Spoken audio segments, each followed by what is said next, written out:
selamat pagi Bapak Ibu Saudara yang dikasihi Tuhan. Kiranya semuanya dalam kondisi yang sehat. Kita akan siapkan hati kita datang ke hadirat Tuhan. Kita membawa ucapan syukur kita, pujian kita membawa hidup kita di hadapan Tuhan.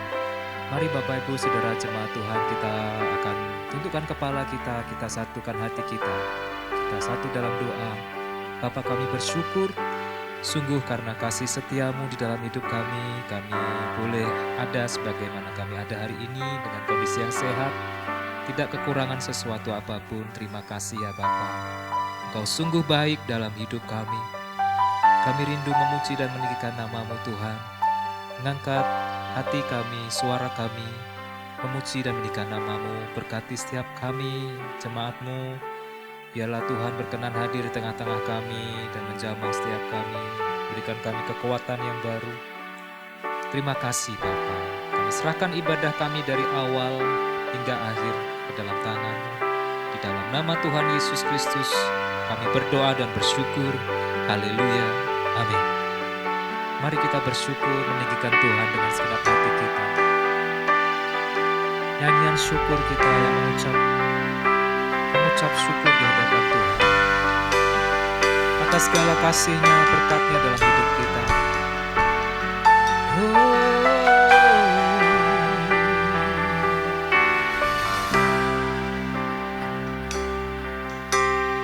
Ku bersyukur padamu Tuhan atas kasih-Mu. Ku bermazmur bagi nama-Mu yang kudus,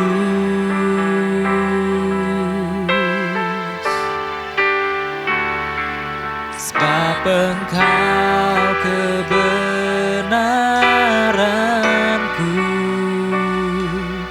padamu ku percaya. Betapa mulianya Tuhanku, ku rindu menyatakan, tinggikan diri-Mu, mengatasi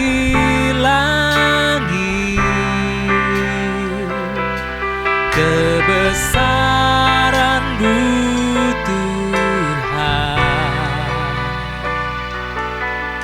mengatasi bumi, tinggikan diri-Mu, mengatasi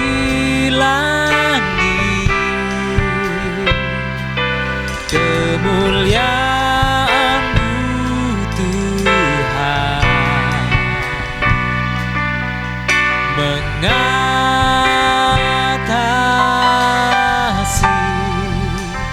bumi, kebesaran-Mu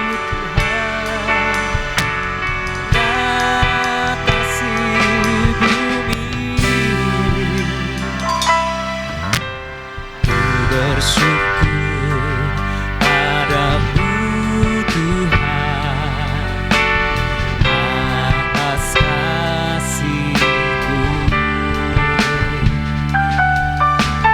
Ku bermazmur bagi nama-Mu yang kudus, sebab Engkau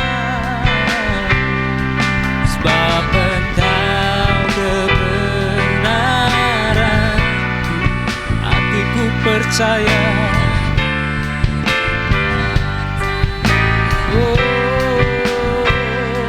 Betapa mulianya Tuhanku, ku rindu menyatakan,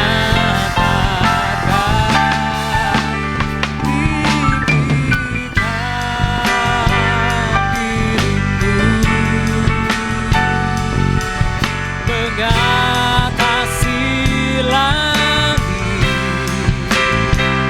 kebesaran-Mu Tuhan.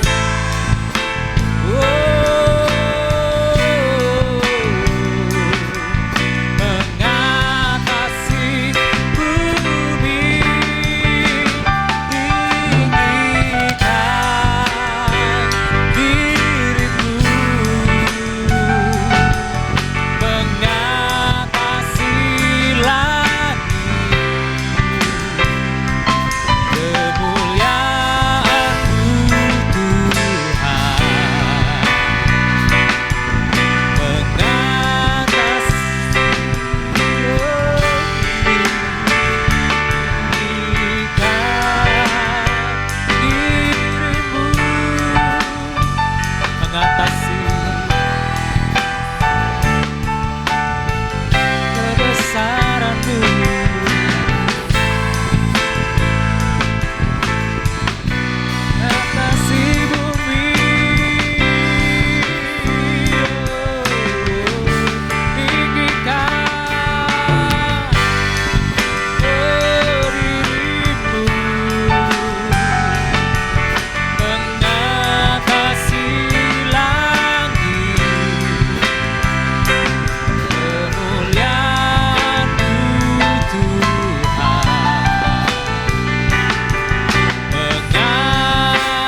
mengatasi bumi.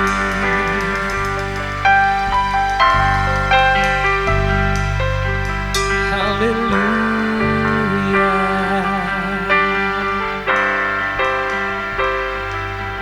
Oh, mengatasi langit, kami mau bersyukur padamu Tuhan. Kami mau meninggikan Engkau. Haleluya.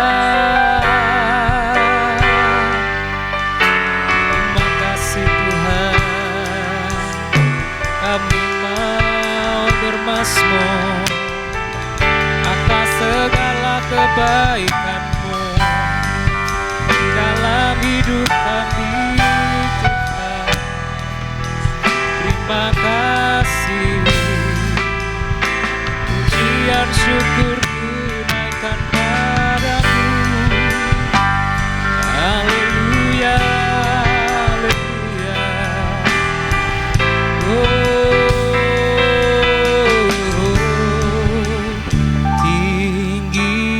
Tinggikan diri-Mu, atasi langit, kebesaran-Mu Tuhan, mengatasi bumi, tinggikan diri-Mu, mengatasi langit,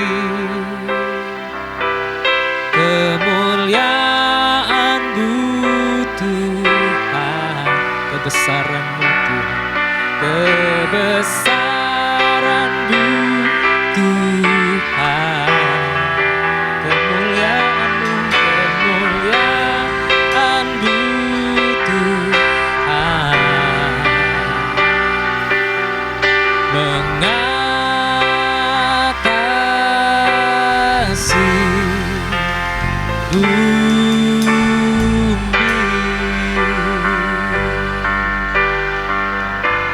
Kami bersyukur Tuhan atas kebesaran-Mu dalam hidup kami. Kami rindu memuji Engkau lebih lagi. Jemaat Tuhan, mari kita bersukacita. Amin. Bapak Ibu jemaat Tuhan, mari kita bersukacita memuji Tuhan. Bersyukurlah sebab Tuhan Dia baik dalam hidup kita. Haleluya.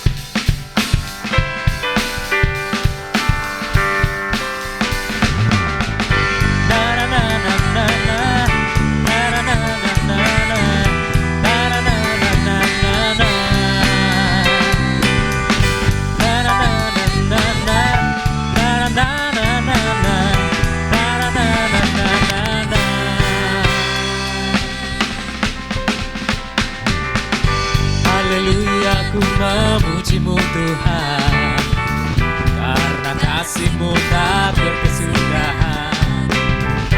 Biar yang bernafas memuji Sang Raja, di atas gunung dan di dalam samudra. Tanganku ku angkat padamu, mensyukuri rahmat yang Kau beri.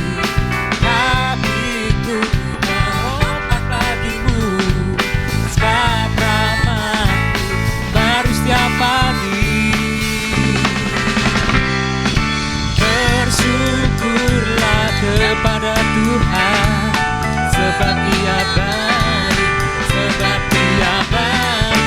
Bahwasanya untuk selamanya, kasih setianya, kasih setianya.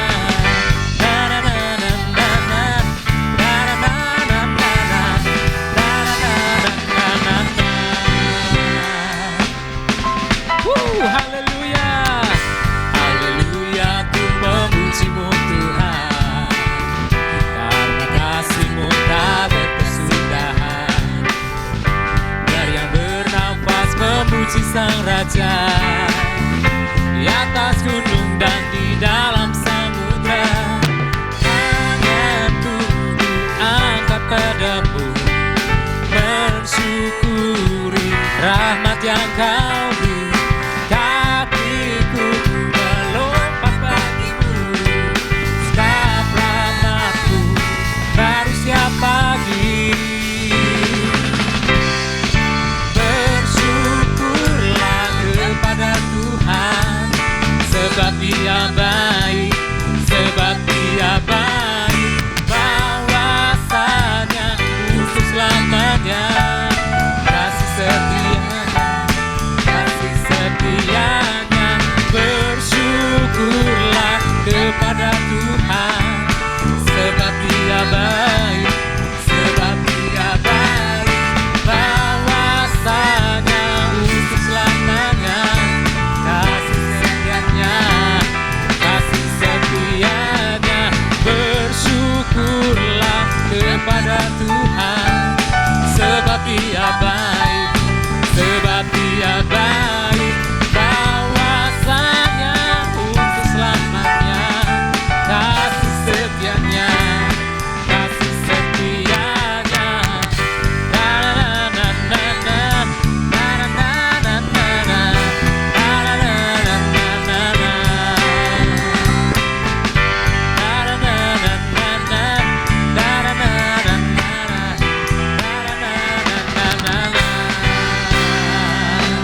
Haleluya. Bersyukurlah sebab Dia baik. Puji nama Tuhan. Mari kita siapkan hati kita untuk ditaburi benih firman Tuhan. Ketika Tuhan berfirman dalam hidup kita, kita akan mengalami pembebasan. Kita dikuatkan, kita dibangkitkan. Firman Tuhan berkuasa menolong hidup kita. Mari kita mau percaya, kita buka hati kita untuk kebenaran firman Tuhan. Haleluya.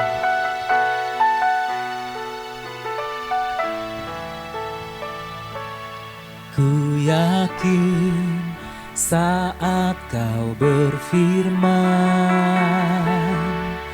ku menang saat Kau bertindak,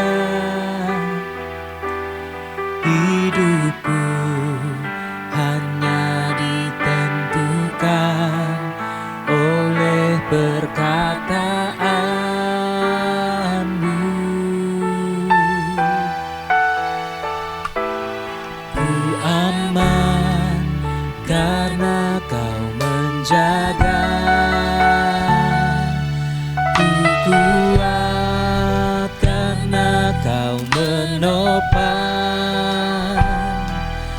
Hidupku hanya ditentukan oleh kuasa-Mu. Bagi Tuhan, bagi Tuhan tak ada yang mustahil. Bagi Tuhan tak ada yang tak mungkin. Mujizatnya disediakan bagiku. Ku diangkat dan dipulihkannya. Mari percaya, tiada yang mustahil bagi Tuhan. Dan bagi orang yang percaya kepada Dia, ku yakin saat kau berfirman, ku menang saat kau bertindak. Hidupku hanya ditentukan oleh perkataan.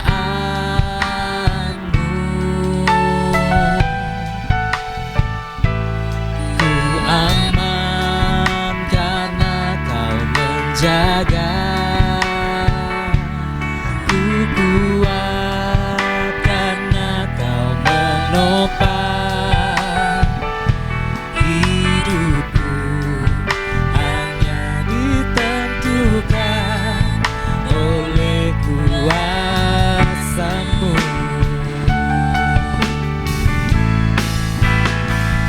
Bagi Tuhan tak ada yang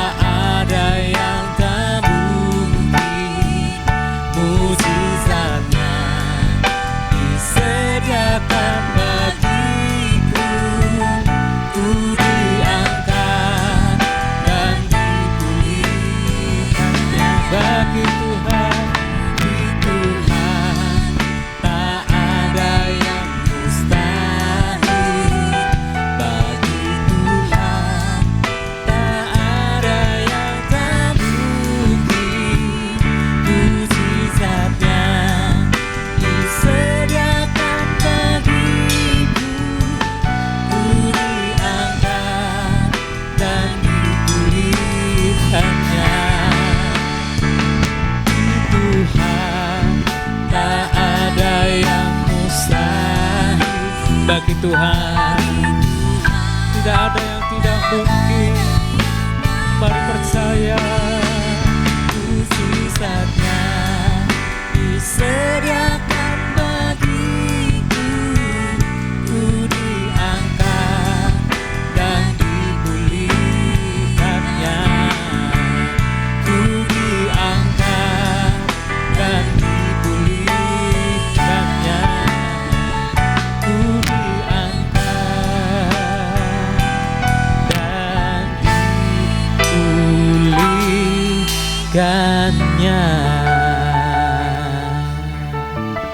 Terima kasih Tuhan. Oh, Engkau memulihkan kami.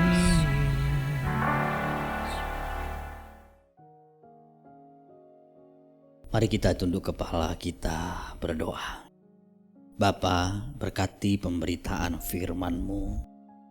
Urapi hamba-Mu yang Engkau telah persiapkan untuk menjadi alat di tangan-Mu menyampaikan apa yang menjadi isi hati-Mu bagi setiap kami. Terima kasih Bapa, di dalam nama Tuhan Yesus Kristus kami mengucap syukur. Kami berdoa. Amin. Shalom. Selamat pagi Bapak Ibu Saudaraku sekalian. Saya mengajak Bapak Ibu semua membuka Alkitab kita di dalam Matius pasal yang kelima ayat yang keempat. Matius pasal 5 ayat yang keempat. Berbahagialah orang yang berduka cita karena mereka akan dihibur. Ayat ini bisa juga diterjemahkan dengan berbahagialah orang yang bersedih hati, atau berbahagialah orang yang tidak berbahagia karena mereka akan dihibur Allah. Tentu ini kalimat yang sulit dipahami oleh bahkan kita yang sudah di dalam Tuhan. Bagaimana mungkin orang yang bersedih, orang yang tidak berbahagia, orang yang berduka cita disebut berbahagia, disebut diberkati? Ini tidak masuk dalam akal kita yang kecil ini, pikiran kita yang terbatas ini. Tetapi itulah yang diajarkan oleh Kristus. Seperti yang juga minggu lalu kita bahas tentang kebahagiaan orang yang bergantung kepada Allah, yang miskin di hadapan Allah. Yang namanya orang berbahagia ya orang yang kaya di hadapan Allah maupun di hadapan manusia. Demikian juga orang yang disebut diberkati bahagia ya berarti orang yang hidupnya jauh dari kesedihan. Hidupnya penuh dengan kesenangan dan kegembiraan. Aneh kalau orang mengajarkan, agama mengajarkan bahwa di dalam kesedihan, di dalam duka cita ada kebahagiaan. Kebahagiaan seperti apakah yang dimaksud? Duka cita bisa membawa kebahagiaan, kesedihan bisa membawa kebahagiaan. Pertanyaannya adalah jenis duka cita, jenis kebahagiaan seperti apakah itu yang bisa memberi kebahagiaan yang akan membuat kita dihibur oleh Allah. Itulah yang kita pelajari hari ini. Perlu kita mengerti Bapak Ibu Saudaraku sekalian bahwa kehidupan kekristenan tidak hanya melulu bicara tentang sukacita, kesenangan, nyanyi-nyanyi di gereja, tapi juga bicara tentang penderitaan, kesedihan, dan air mata. Ini yang juga harus kita mengerti Bapak Ibu Saudaraku sekalian. Jangan berpikir bahwa kekristenan itu anti dengan kesedihan, anti dengan penderitaan. Kalau orang sedih, kalau orang menderita berarti orang tersebut tidak rohani. Orang kalau senang-senang, gembira terus berarti dia rohani menggenapi firman Tuhan. Ya, jadi ini kebenaran bahwa di mana kita perlu bersuka cita, bergembira karena di sana bisa menjadi obat yang manjur buat kita. Tetapi di sisi lain Kristus juga mengajarkan bahwa ada juga duka cita, kesedihan yang mendatangkan kebahagiaan yang akan dihibur oleh Allah. Saudaraku sekalian, selama kita masih ada di dunia ini, kita tidak akan lepas dari yang namanya penderitaan, kesedihan, dan air mata. Hanya orang yang sudah meninggal di dalam Tuhan, di langit baru, bumi baru, atau di Firdaus yang akan bebas dari kesedihan, dari air mata. Walaupun orang meninggalkan dunia ini kalau dia tidak di dalam Tuhan, apalagi meninggal dalam kejahatan dan masuk dalam api kekal neraka, walaupun dia meninggalkan dunia ini, kesedihannya tidak berhenti. Orang yang paling kuat di dunia ini, orang yang pernah hidup di dunia ini, yang bisa disebut sebagai orang yang paling tegar pun pernah mengalami kesedihan. Siapa itu? Tuhan kita Yesus Kristus. Alkitab mencatat bahkan Tuhan Yesus Kristus waktu disampaikan, diberitakan oleh Marta, oleh Maria, bahwa saudara laki-lakinya yang bernama Lazarus, saudara laki-laki dari Marta Maria, meninggal dunia. Alkitab mencatat, maka menangislah Yesus. Yesus pernah bersedih, Yesus pernah menangis. Bahkan ketika di Getsemani sebelum dia akhirnya ditangkap dan kemudian disalibkan, Yesus pernah mengatakan bahwa dia begitu sedih. Dia mengatakan, hatiku sangat sedih seperti mau mati rasanya. Jadi Kristus saja pernah mengalami satu kesedihan yang mendalam. Apa bedanya dengan kita? Bedanya mungkin nanti terletak pada bagaimana kita bereaksi terhadap kesedihan tersebut. Jenis kesedihan apa yang kita miliki. Tuhan Yesus mengatakan, berbahagialah orang yang berduka cita atau bersedih karena mereka akan dihibur oleh Allah. Orang-orang yang disebut berbahagia dan akan dihibur Allah dalam kesedihan mereka adalah orang-orang yang seperti apa? Itu pertanyaan kita.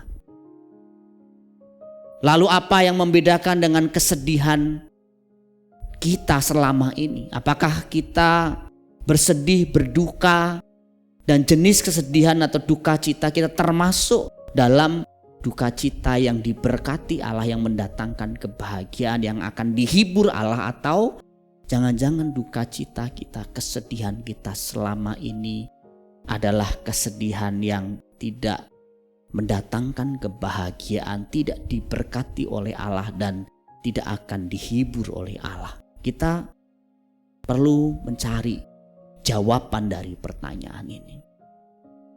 Yang pertama, orang-orang yang disebut berbahagia dan akan dihibur oleh Allah dalam kesedihan mereka adalah orang-orang yang mampu menanggung kesedihannya sendiri. Jadi kelompok orang yang disebut berbahagia, diberkati dan akan dihibur Allah bahkan dalam kesedihan mereka adalah orang-orang yang mampu menanggung kesedihan mereka sendiri. Apa artinya mampu menanggung kesedihan mereka sendiri?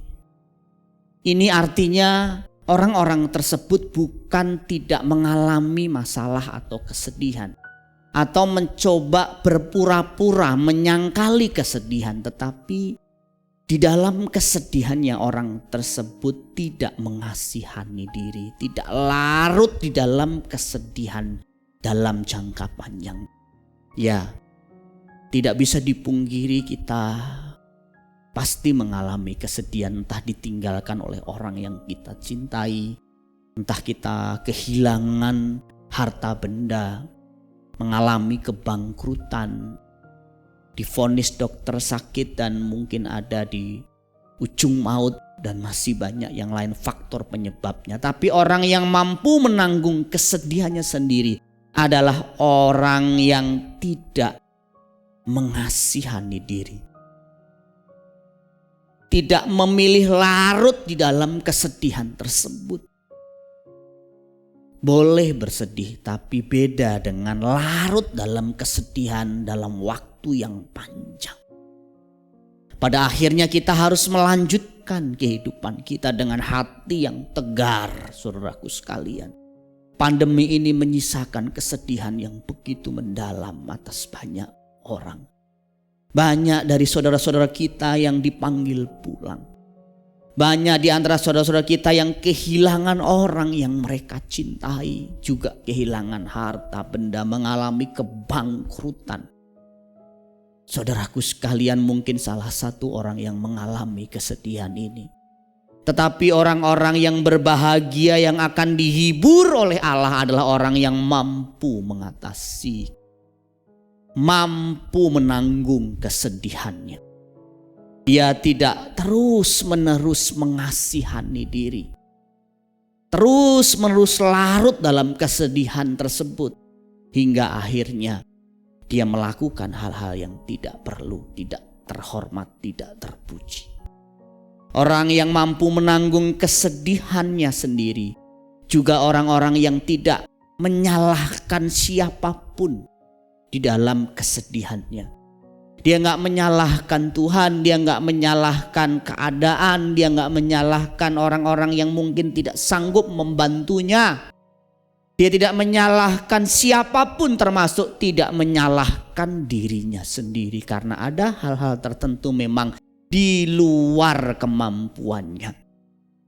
Orang-orang seperti itu disebut orang yang mampu menanggung kekuatan atau menanggung kesedihannya sendiri. Saudaraku sekalian, orang yang mampu menanggung kesedihannya sendiri juga adalah orang yang tidak putus pengharapan. Tidak mudah menyerah ketika menghadapi kesedihan yang mendalam. Dia memilih untuk bangkit dan berjuang kembali melanjutkan kehidupan daripada harus menyerah, apalagi mengambil jalan pintas dengan tindakan-tindakan yang fatal seperti misalnya bunuh diri. Orang yang mampu menanggung kesedihannya sendiri juga adalah orang-orang yang tidak lari dari kesedihannya dengan melakukan hal-hal yang tidak dikehendaki Allah. Misalnya dengan minum minuman keras, pakai narkoba, dan melakukan tindakan-tindakan yang tidak baik lain. Dia tidak lari ke sana. Dia membawa kesedihannya kepada Allah dalam doa, dalam ucapan syukur, dalam pengharapan. Ini memang tidak mudah Bapak Ibu saudaraku sekalian. Apalagi kalau kita sudah terbiasa, setiap kali kita sedih, setiap kali kita mengalami duka cita, kita lari kepada hal-hal yang mungkin bisa sedikit mengurangi atau melupakan kesedihan kita. Orang biasanya minum, orang biasanya memakai narkoba, orang biasanya kebut-kebutan, orang biasanya termasuk makan tak terkontrol. Supaya kesedihannya bisa sedikit dikurangi, tapi itu bukan cara yang benar. Orang-orang yang mampu menanggung kesedihannya sendiri adalah orang-orang yang bahkan mampu mengubah segala bentuk kesedihan tersebut, pengalaman yang menyedihkan tersebut menjadi sesuatu yang berharga dalam hidupnya. Kesedihannya menjadi guru terbaiknya. Ada hal-hal tertentu Bapak Ibu saudaraku sekalian dalam hidup ini memang hanya baru kita pahami setelah kita mengalami kesedihan. Dalam kondisi nyaman itu tidak mampu kita pahami. Dalam kesedihan yang mendalam itulah baru tersingkap, baru muncul ke permukaan, baru kita mengerti, kita baru menemukan makna kehidupan. Jadi kadang-kadang kesedihan itu bisa penting, bisa berguna bagi kita. Orang yang mampu mengatasi kesedihannya, mengubah kesedihan tersebut menjadi sesuatu yang baik. Orang akhirnya mampu melewati kesedihan dengan menjadi pribadi yang lebih kuat, lebih simpatik, lebih bijak di dalam mengambil keputusan di masa depan.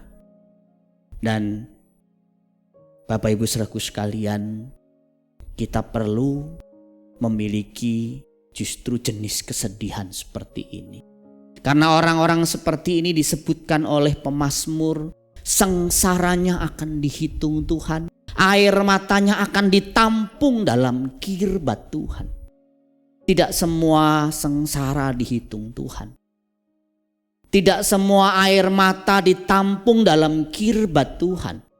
Ya kalau air matanya gara-gara kita nonton drakor semalaman, kemudian atau kita mendengar lagu-lagu melankolis, kita nangis, kemudian air mata kita tumpah mungkin di kasur kita karena patah hati juga, membayangkan hal-hal yang menyedihkan. Air mata seperti itu beda dengan air mata yang dalam pengharapan, air mata yang kita hasilkan dari pergumulan doa dan ucapan syukur. karena masalah-masalah yang kita hadapi. Saya berdoa Bapak Ibu Saudaraku sekalian memiliki jenis kesedihan yang ini justru.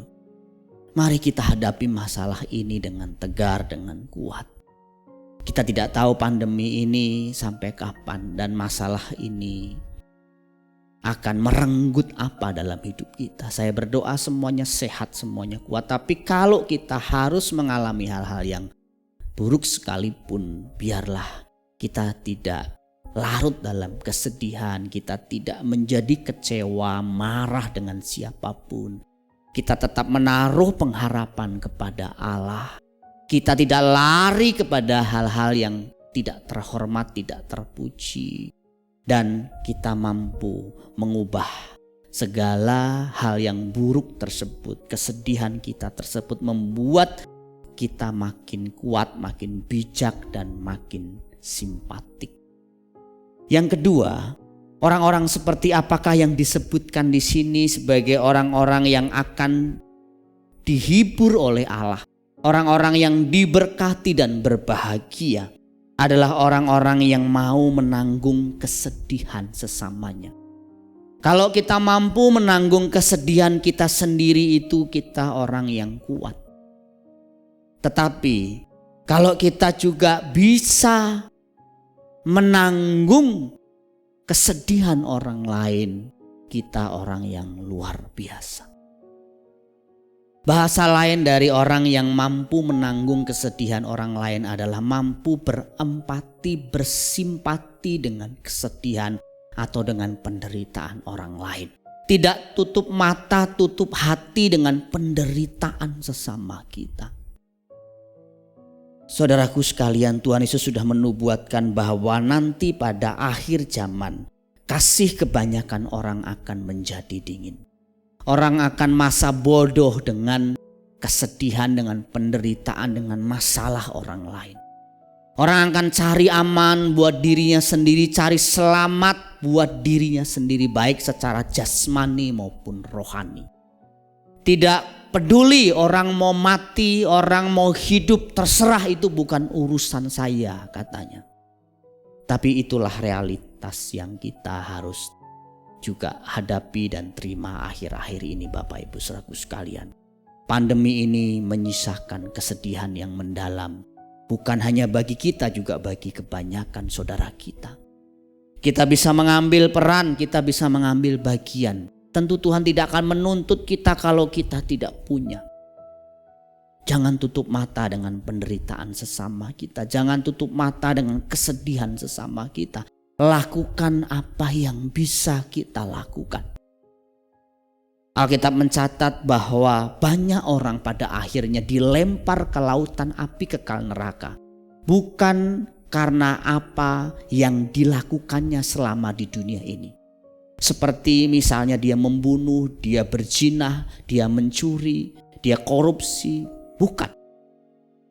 Dia dilempar ke api kekal neraka bukan karena apa yang dilakukannya, tetapi justru apa yang tidak dilakukannya selama ia ada di dunia ini, padahal ia mampu melakukannya.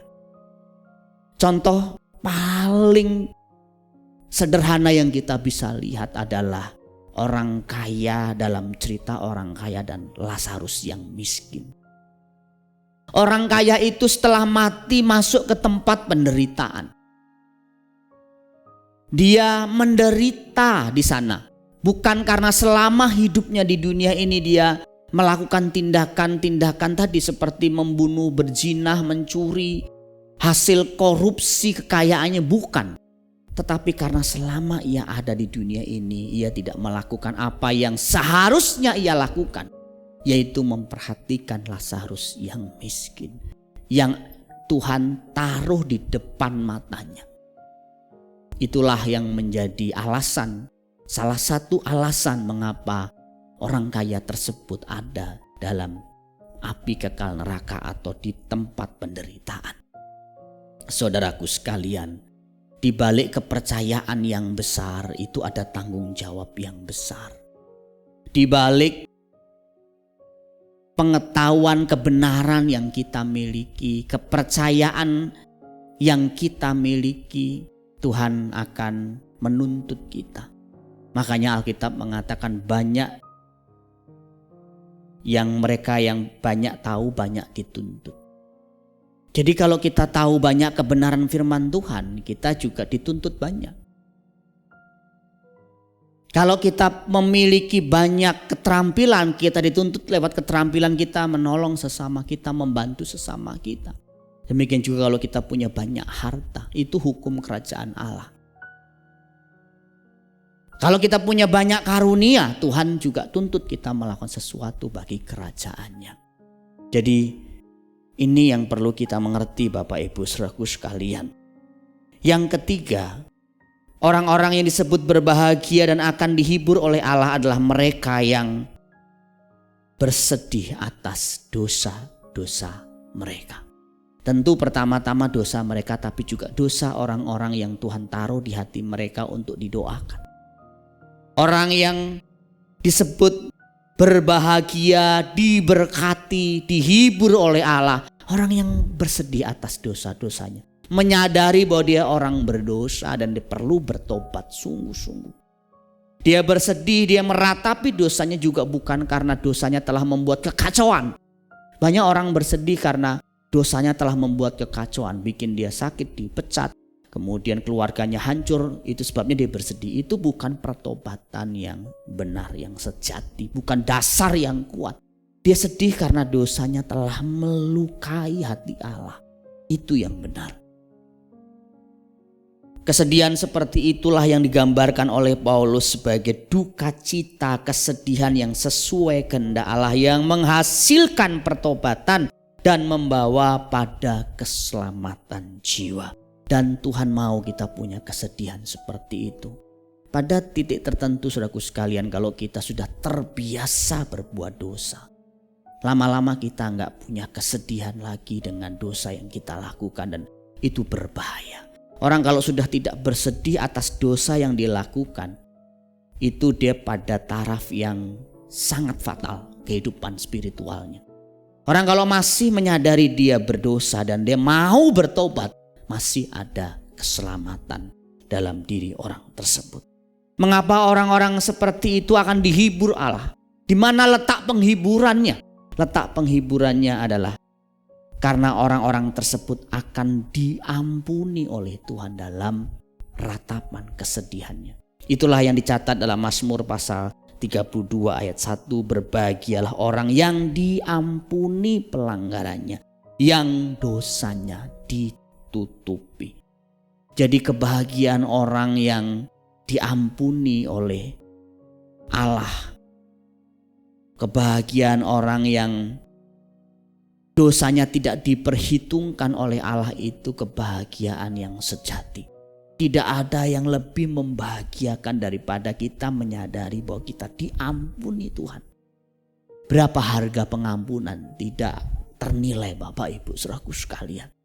Kita kalau diampuni oleh orang saja, kita sudah melukai orang tersebut, entah itu misalnya pasangan kita, orang tua anak kita, mertua atau mantu kita, kita sudah senang luar biasa kalau kita dimaafkan. Apalagi kita punya begitu banyak kesalahan dan dimaafkan oleh Tuhan, diampuni oleh Tuhan, kita betul-betul berbahagia. Itulah sebabnya Tuhan Yesus mengatakan, berbahagialah orang yang berduka cita, berbahagialah orang yang bersedih, karena orang itu akan dihibur oleh Allah. Berbahagialah orang yang mampu menanggung kesedihannya sendiri, karena orang seperti itu akan dihibur oleh Allah. Manusia mungkin tidak mampu menghiburnya. Manusia tidak ada yang menghiburnya, Allah yang menghibur. Berbahagialah orang yang bisa peka dengan kesedihan orang lain, berempati, bersimpati dengan kesedihan orang lain, karena orang-orang seperti itu juga akan dihibur dan diberkati oleh Allah kembali. Dan orang yang bersedih, orang yang meratapi dosa-dosanya, karena dosa-dosanya akan diampuni, akan dihapuskan. Dan hanya dosa yang disesali, yang diakui di hadapan Tuhan, sungguh-sungguh itulah dosa yang diampuni oleh Tuhan. Kiranya Tuhan memberkati kita sekalian. Amin. Mari kita tunduk kepala sama-sama, kita berdoa. Bapa, berkati pemberitaan firman-Mu malam ini. Terima kasih karena Engkau mengingatkan kami betapa pentingnya kami memiliki hati yang berduka, hati yang bersedih.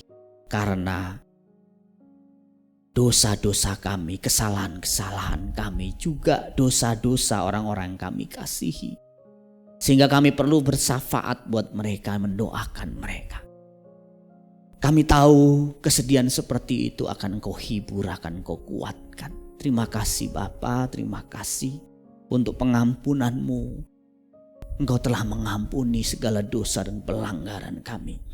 Kami juga berdoa biarlah orang-orang yang kami kasihi yang terus berjalan dalam dosa, dalam kegelapan diselamatkan. Pakailah kami untuk boleh membawa mereka kepada Tuhan.